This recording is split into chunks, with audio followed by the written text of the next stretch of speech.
இதுவும் ரொம்ப அழகான கேள்வி. என்ன சொல்றது, இவனுக்கு என்ன கேட்டாது? நாம் நல்லதே செஞ்சுட்டு இருக்கும்போது யாராவது என்னை தூற்றினால், கிரிட்டிசைஸ் பண்ணால், அதை நான் எப்படி எடுத்துக்கொள்வது? இது எல்லா லைஃப்லயும் நடக்கும் இல்லையா? ஒவ்வொருத்தர் லைஃப்லயும் இது உண்டு. நம்ம கரெக்டா இருந்தா கூட நான் போய் தப்பா பேசுவா.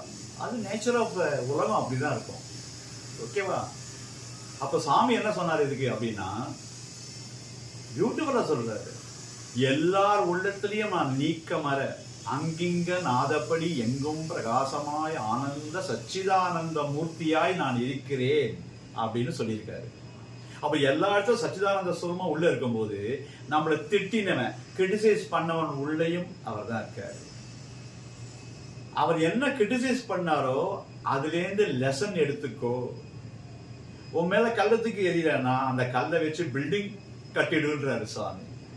அழகா சொல்றது. இன்னொன்னு சொன்னாரு, சர்வதீர நமஸ்காரம் கேசவம் பிரதிகச்சதி.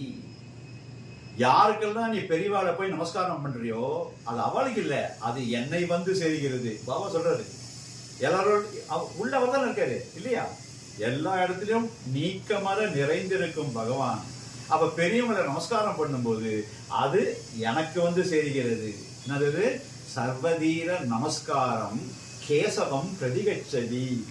அடுத்தது சொல்றாரு, சர்வதீர திரஸ்காரம் கேசவம் பிரதிகச்சதி. நீ யாரையாவது பத்தி தப்பா சொன்னாலோ, யாரையாவது நீ திட்டினாலோ, யாரையாரு மேல துவேஷமாக பேசினாலோ அது என்னை துக்கப்படுத்தியதாக ஆகிறது. ஏன்? நல்லது மாத்திரம் இல்ல, ஒருத்தரை பத்தி கெட்டது சொன்னாலும் அது என்னதான் சேரும். பகவானை தப்பா சொல்ல முடியுமா? அன்பு தெய்வமாச்சு. அப்போ என்ன சொல்றாருன்னா, இங்க நல்லா கவனிக்கணும். ஒருத்தர் செஞ்ச தப்பு, என்னமான தப்பு பண்ணிக்கலாம் மேக்சிமம். அதாவது ஹஸ்பண்ட் வைஃப் கூட ஏதோ தப்பு பயங்கரமா பண்ணிருக்கலாம் அவரு. ஆனால் அவரை வெறுக்காதே, அவர் செயலை வெறுக்கலாம். நல்லா புரிஞ்சுட்டீங்களா? இது வெரி வெரி இம்பார்ட்டன்ட். இந்த சாமி இதை சொல்றதை வச்சாக்க எந்த வீட்லயும் எந்த சண்டையுமே வராது. அவர் என்ன செய்தாரு அதை வெறு, ஆனால் அவரை வெறுக்காதே. இது எல்லாத்துக்கும், ஆபீஸ், இது நம்ம சோஷியல் லைஃப் எல்லாத்துக்கும் பொருந்தும். ஒருத்த தூற்றினால் இன்னொரு விஷயம், இது வந்து இது இப்ப சொல்ல போறது ரொம்ப ரொம்ப இம்பார்ட்டன்ட். ஸ்டாம்பு பத்தி சொல்றாரு சத்ய சாய் பாபா. என்ன சொல்றாருன்னா, ஒருத்தரை பத்தி நீ புகழ்ந்தாக்க அந்த யார புகழறியோ அவர் நிறைய புண்ணியம் சேர்த்து வச்சிருப்பா, தெரிஞ்சோ தெரியாமலையோ இல்லையா? ஏதோ நல்லது பண்ணியிருப்போம். அந்த புண்ணியத்திலேருந்து ஒரு பகுதி உனக்கு வந்து சேருகிறது. எப்படி இருக்கு? அப்போ எல்லாரையும் புகழணும். அவ பண்ண புண்ணியம் நம்மளுக்கு வந்துடும். ஒன்னும் இல்லை, சாதாரண சமையல் பண்ணும்போது எத்தனை பேர் சொல்லியிருக்கோம் ஒய்ஃப் கிட்ட, இது ரொம்ப நல்லா இருக்குன்னு சொல்லியிருக்கோமா? இந்த கேட்குற ஆம்பளைக்கு தெரியணும். ஃபர்ஸ்ட் ஹாப்பியா சொல்லணும், நல்லா இருக்குன்னு சொல்லணும்.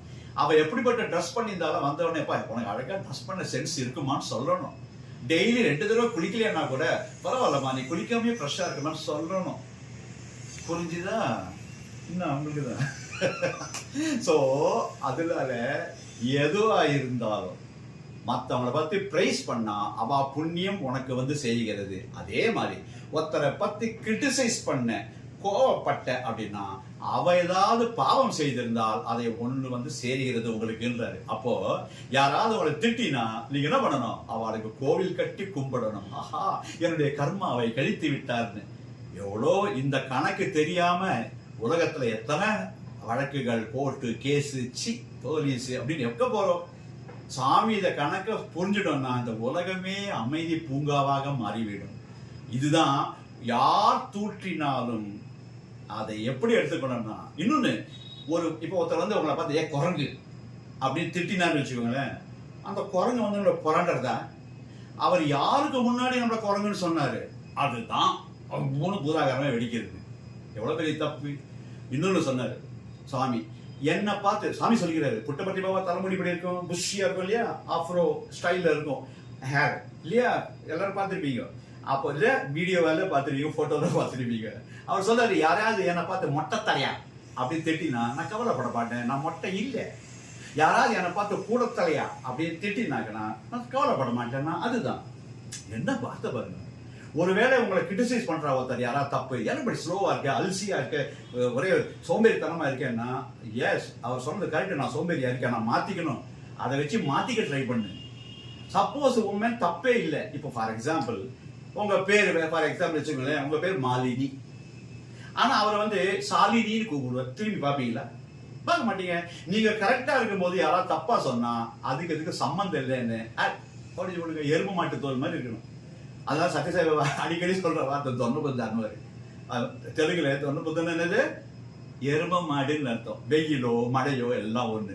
சோ உங்களை தூற்றினால் இப்படித்தான் எடுத்துக்கொண்டால் உங்கள் வாழ்க்கை வளமாக இருக்கும். சிந்தித்து செயல்படுங்கள். ஜெய் சாய்ராம். சத்யசாய் பாபா அழகா அவருக்கு பிடிச்ச ஒரு வார்த்தை என்னன்னா தொன்னபுத்தான்னு சொல்லுவாரு. என்ன அர்த்தம்னா தெலுங்குல தொன்னபுத்தன்னா எரும மாடுன்னு அர்த்தம். மழையோ வெயிலோ அது எல்லாம் ஈக்குவல், அப்படிதான் எடுத்துக்கோ. அதே மாதிரி தான் நம்மள சொல்றாரு. யாராவது உன்னை பிரைஸ் பண்ணாலோ, யாராவது உன்னை தூற்றினாலோ, கிரிட்டிசைஸ் பண்ணாலோ சமமாக ஈக்குவலாக எடுத்துக்கொள் என்பது. இப்படித்தான் அதுக்கு ரியாக்ட் பண்ணணும். யார் நம்மளை தூற்றினாலும் இப்படி ரியாக்ட் பண்ணா நம்ம அது பாதிப்பு இல்லாமல் தப்பித்து விடலாம். என்ன அழகான பதில் பார்த்தீங்களா? ஜெய் சாய்ராம்.